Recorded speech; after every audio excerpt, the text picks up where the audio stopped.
Şimdi dostlar, asıl sorumuza geldik. Aklımız lazım yalnız. Bu sefer aklımızı zorlayalım. Hangi Isparta halısı, hangi mobilyamız Resulullah'ın başını koyduğu mescitten değerlidir?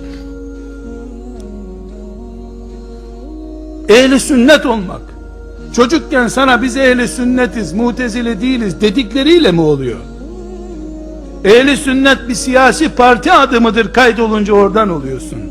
Yoksa Muhammed Aleyhisselam'ın misvağını kullanırsan, sakalını bırakarsan, kıldığı öğlenin sünnetini kılarsan mı ehli sünnet oluyorsun? Evet, sünnetini kılarsan, onun emirlerini yaparsan ehli sünnet oluyorsun.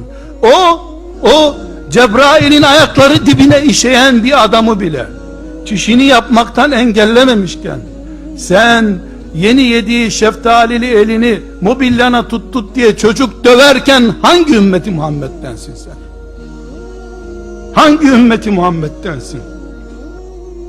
Yeni aldığın arabaya senin paranla çocuk simit aldı, susamlarını arabaya düşürdü diye, daha bu araba dışı kirlenmeden içini niye kirlettin diye çocuk döven baba, senin araban arştan mı geldi, ne kıymeti vardı? Bu susamlar arabanın fiyatını mı düşürdü? Ehli sünnet olmak, Peygamber Aleyhisselam'ın yolundan gitmek sadece hacca gitmek değildir. Ebu Cehil de haccın merkezindeydi zaten. Doğuştan hacıydı adam o zaman. Hayır, sinirlendiğin zaman, sinirine hakim olursan, senin evindeki mobilya Resulullah'ın mescidinden kıymetli değilse ehli sünnetsin sen. Ahlak, nerede ahlakın senin? Resulullah sallallahu aleyhi ve sellem dağdan gelmiş bir adama merhamet gösterdi. Sen karnında 9 ay taşıdığın çocuğa yeni temizlediğin yere kirli ayağıyla bastı diye bağırıyorsun. Onun merhameti taş gibi yürekleri eritti. Sen taş gibi yürek taşıyorsun. Onun merhameti taş eritiyor. Sen taşlaşmış merhamet üzeresin.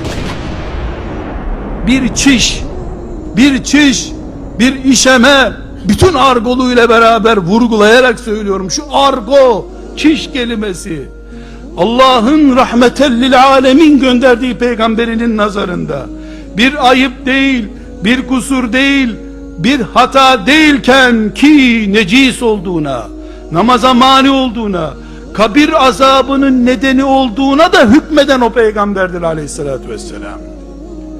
Üstüne çiş damlatanın kabir azabı çekeceğini söyleyen de o. Bir damla çişin namaza mani olacağını söyleyen de o. Bırakın adamı işesin diyen de o. Umumi tuvalet mi orası kardeşim? Müslümanlar ehli sünnet olduklarını, Peygamber Aleyhisselam'ın ümmetinden olduklarını kandil geceleri mevlüt okutarak ispat ederlerse olacak buydu zaten. Mevlüt okunurken hani peygambere çılgın aşkımızı ve herkes ağlayınca senaryoya uyup ağlamamızı göstermek için okuttuğumuz mevlüt okunurken bile arka tarafta çocuk mevlütte ikram edilecek lokumlardan birini yere düşürdü diyelim. Bu nükleer lokum yere düştü. O tozlar dağıldı. En iyimser ihtimalle mevlüde katılanlar gidinceye kadardır sabır. Sonra gelsin bakalım Birleşmiş Milletler'in temizlik komisyonu. Bu lokum bu yere düşürülür mü? Kaç yaşındasın? Kaç senedir eğitim veriyoruz? Seni yetiştiremedik mi? Sen ne hale geldin? Nesin sen? Nasıl gelin olacaksın? Nasıl damat olacaksın? Allah, soruşturma komisyonları. Tamam. Ama senin biraz önce mevlüdü diye oyalandığın, aslında hiçbir iş yapmadığın, birinin sesine imrendiğini mevlüt diye kılıflandırdığın o sahnelerin asıl sahibi olan Resulullah sallallahu aleyhi ve selleme dön. Medine'ye git, bak nasıl koca adamlar onun Kur'an'ının indiği mescide işerken nasıl merhamet gösterdi. Dağdan inmiş, Taif dağından gelmiş, medeniyet görmemiş, keçileri bile görmemiş, sadece deve ahırlarında yatmış adamlara merhamet gösteren peygamberin biricik ehli sünneti başörtülü hanımefendiye bak, doğurduğu çocuğu 3 yaşında 4 yaşında kirli domatesli eliyle, yağlı eliyle mutfağın taşına tutunca kopan kıyamete bak sen. Kopan kıyamete bak. Mutfakta buzdolabına yağlı elleriyle tutan bir çocuğun elini sünnet etmek lazım bir defa. Elini sünnet edeceksin, ibreti alem olacak. O dolabı da balkondan atmak lazım. Daha kullanılmaz zaten. Ne hallerdeyiz kardeşler. Hiçbir şekilde Yahudiye, Siyonizme lanet okumaya gerek yok.